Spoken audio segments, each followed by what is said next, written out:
Alright, hello guys and welcome to the video here. This is Koloki. I'm just going to do a review of a draft that I just recently did, and I'll just go over some of the decisions I had to make. And so here we go, we're getting started.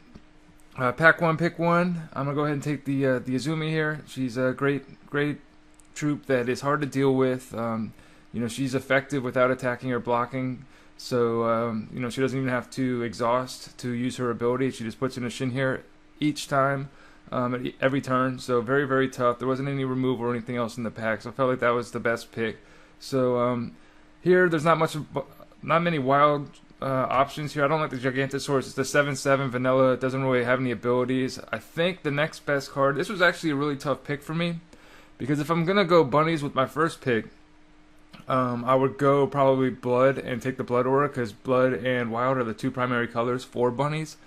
But I'm not 100% positive. I don't want to commit to two colors with the very first two picks in the pack. So at this point in the draft, what I wanted to do, even though it looked like, you can see I was trying to take the blood order, and I was really considering it, but I think the pick that I end up taking here is the Noble Citizenry, because I feel like that is probably the best card in the pack here. The Chimera Guard Outrider is really good as well, and blood aura is very good, but I think the Citizenry is just probably a little bit better. So I went ahead and took that, because there's no guarantee that I'm going to be playing my first pick, and I'm not going to force wild just because of one pick and sacrifice the effectiveness of the rest of my picks of the draft if that's not the color that I'm receiving from my opponents. So I took the Noble Citizenry. Now in this pack, there's a Puck Dreambringer, which is just a 2/2 that can put in a troop from your hand, or reduce or give you resources equal to every troop that costs 5 or more. But I went ahead and took the Sapper's Charge because I felt like it's like I said, I'm not 100% sure I'm going to be going wild. Puck's a good troop, but I don't think it's as effective in draft. You need more 5-drop or more things to make it effective. And Sapper's Charge is guaranteed going in the deck no matter what color I am. It's great early removal. Sometimes you just need that damage, and if I do end up going Diamond Wild, I would like to have some direct damage as removal. So that last pack, I took the Paladin. It's also a very good card in Diamond Wild, because those two shards have access to life drain, or life gain, excuse me. So it makes the Paladin even more effective.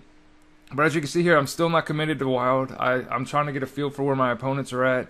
I haven't seen a whole lot of Wild. And in this pack, the best pick, I think, is probably the Blinding Light. It's just a really solid trick, and you can get a lot of value out of it sometimes. I was surprised to see the Guard Outrider out here, but then when I saw this, I was fairly certain that Diamond is open. So I was very fortunate that I took the Citizenry over the Blood Aura. Doesn't always work out that way. I could be seeing a lot more blood and regret taking the Citizenry over the Blood Aura, not for my second pick. But as it looks, I'm getting fed some Diamond cards, which means that Diamond is probably open. There's also a late pick Pyromancer. I don't particularly like Ruby that much, but that was just something to note. Here we go, having another tough pick. This is Survival of the Fittest or the Stargazer, are the two picks I'm trying to decide between here. Survival of the Fittest is excellent removal. I think it's kind of underrated. It's really good. You gotta pick your spots for it, but you can set it up and it can be really nice.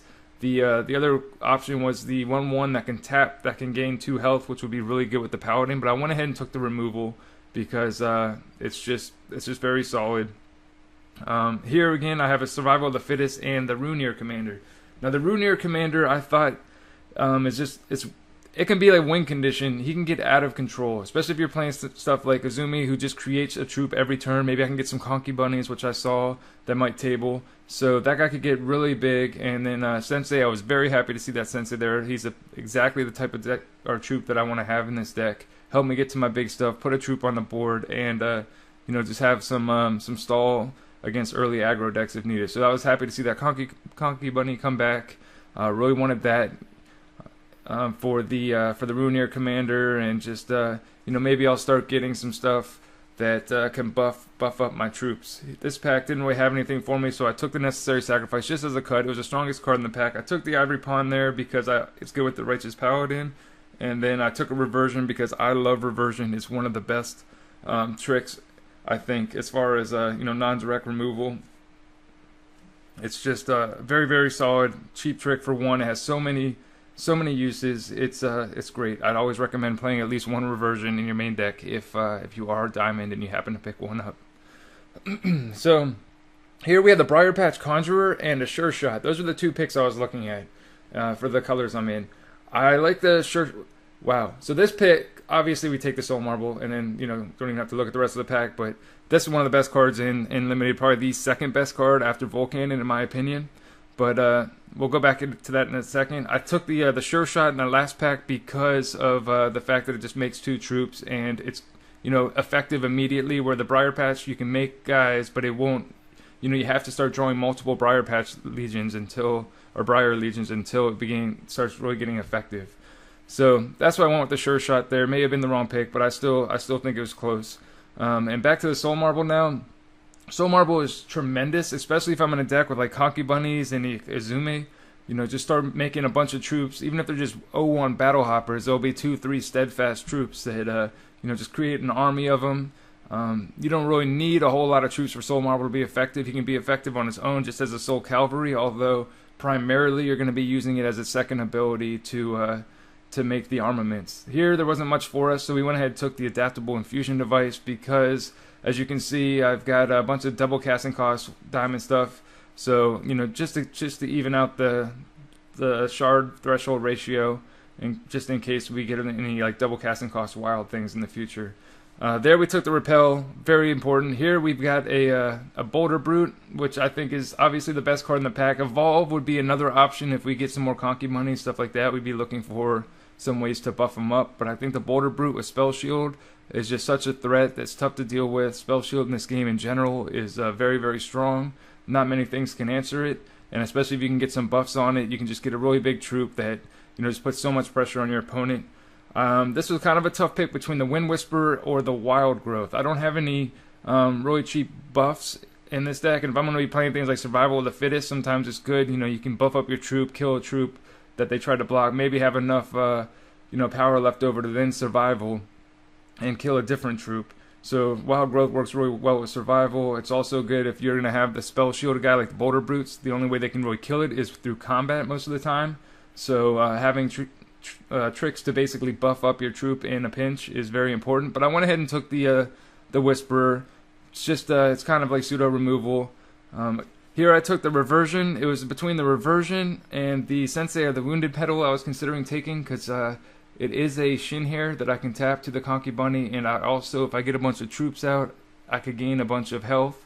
But I felt like because it's a 4-drop, and 4-drops are really, really easy to come by in this game, I think here I went with the Reversion because I just love having Reversions, just having access to them.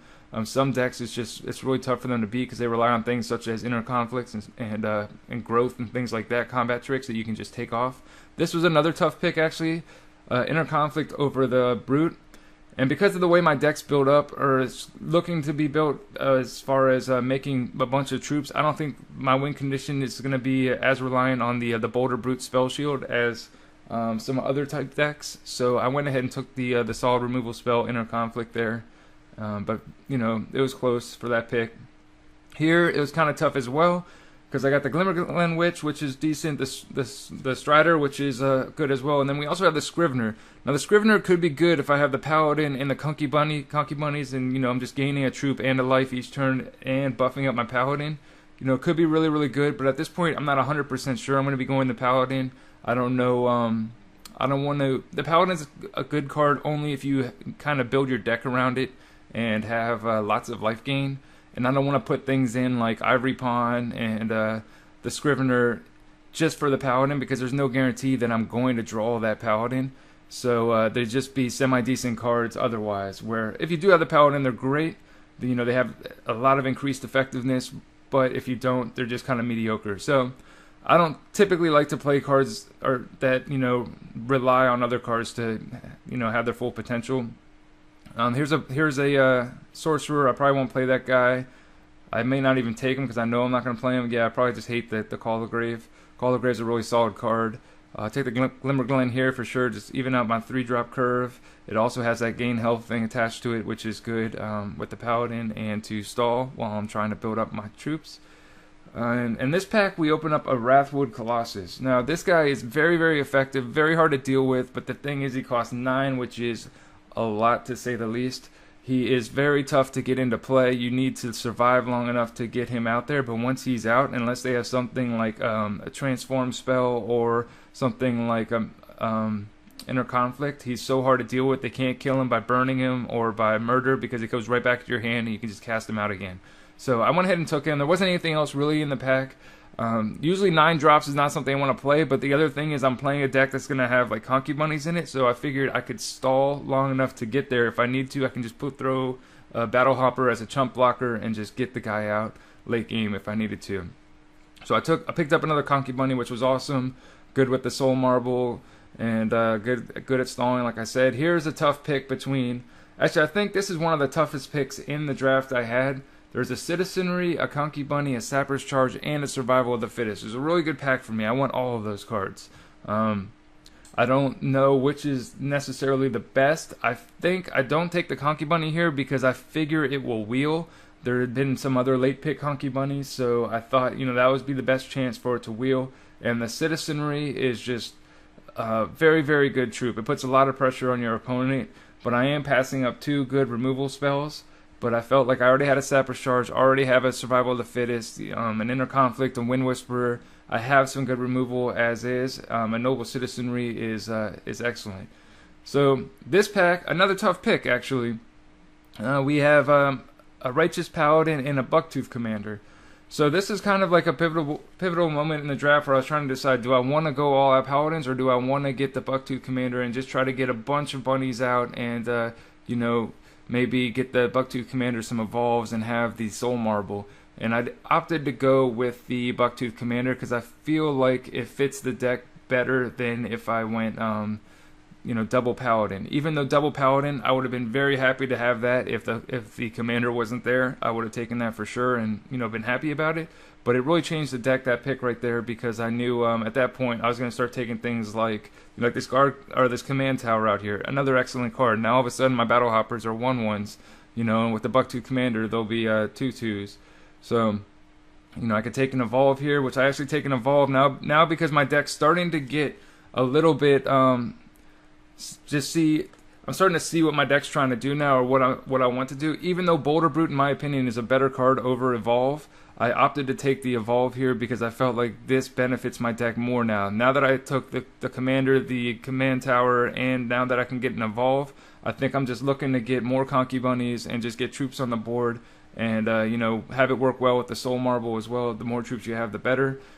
So I was happy to take a Nature Rains there. Good sideboard card against Volcanon robot decks. And then here we have... Actually, I think this is a mispick. As I was looking back, I believe I ended up taking the Terrible Transfer here because I was like, it's good removal and it gains some life. But I think I'd rather, if I could go back, I'd probably take the Ruby Lance because it's the only Ruby card. And there's still 2 good blood cards. So we're happy to see that Conky Bunny wheel. That was very, very great for us. But since there's already 2 good blood cards, it's better to just go ahead and cut the Ruby card, in my opinion, there, because that was the only Ruby card, and whoever's blood that's going to be getting the remainder of that pack will still have a pick for me cutting the Terrible Transfer. So I might as well just cut the Ruby card. Alright, so this is how the deck turns out, the way I decided to build it. I had some tough choices. I didn't play any of the Reversion's main deck, which usually I like to play one. I didn't play the Paladin. I didn't play any of the Nature Rains main deck. But, I'm very happy to have all that stuff as an option. So they're very, very good in certain situations. So having those in the sideboard is phenomenal just as a, resources to get into. Same with the Blinding Light. Could be very good. I just didn't feel like I could fit it in. At this time with that, I just had so many playables. It just, the draft kind of worked out pretty well for us that, we first picked the wild card, second picked the diamond card, and that just ended up being the 2 colors that we were. Fortunately, like I said, it doesn't always happen that way. You got to pick up on the signals of what your opponents are doing. But sometimes you're fortunate and you just open up some stuff in good colors, and then you also get those colors fed to you. So that's kind of what happened in this draft. But I also felt like some of the decisions I made in the matches that I played out. Again, this was a deck that went 3-0 in the tournament, and I think one of the reasons that I was able to win some of those matches is because I chose Dimid over the Battle Hopper Champion, which was what I was originally deciding to go with because of the Conky Bunnies. You know, I'd like to be able to ensure that I have a Sensei out there, or a Shinhair, excuse me, out there to tap to the Conky Bunnies, and you know, just getting more troops on the board for the Soul Marble and the Runear Commander and the Evolves and the Bucktooth Commander. You know, it sounds good, but I was thinking with the Conky Bunny, since I had so many Shinhair that already with the Bucktooth Commander, the other Conky Bunnies, a Sensei, the Runear Commander, the Izume, it's not going to be too hard for me to get a Shinhair out. And as soon as you just have one out, you can start tapping that guy immediately to the Conky Bunny and start producing Battle Hoppers, and then just get it going. And then, you know, once I get that going, just that one Battle Hopper that I get from the champion isn't going to be that important. You know, I'm going to be able to just make them once a turn anyway. So, you know, using my charge power just to make one, you know, seems kind of redundant. So I opted to go with the Dimid champion because this deck lacks life gain other than Wrathwood Colossus. But if you don't gain life before you get able to cast Wrathwood Colossus, you'll probably die before you get the option to get him out there. So I wanted a way to just kind of stabilize and you know, stay alive and give me more time to do what I need to do. And another really awesome interaction with these color combinations and this champion is with the Survival of the Fittest.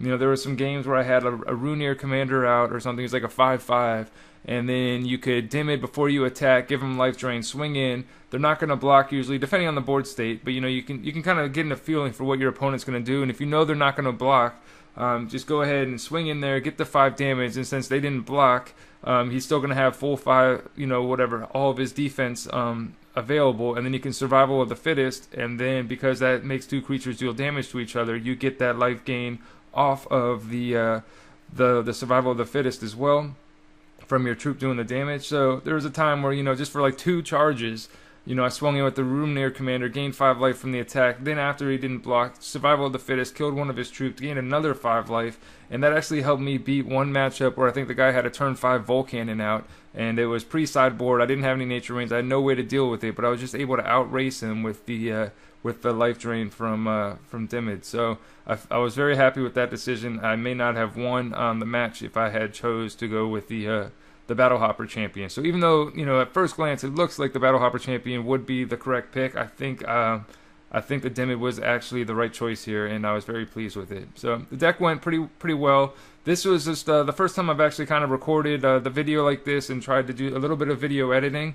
Unfortunately, I tried to record the matches, and I got an error saying that, you know, there wasn't enough disk space or something like that, and it just kind of shut down. So eventually what I'd like to do for these videos, on top of having these drafts here, is just you know, record the matches as well, but just kind of do like highlights, maybe play the matches at a really fast speed and just kind of slow it down for the really important plays or parts of the match where I think, you know, it really goes in one person's favor or the other, and just kind of highlight the key components, just so you guys can see how the deck that was drafted plays out against certain matchups and certain scenarios. So I'm going to try to work on that for the next time. Unfortunately, I don't have any of the matches recorded for this video segment here, but look for those in the future, and I appreciate you guys stopping by. I hope you guys had a lot of fun, and I'm just going to keep them coming. Thanks for watching.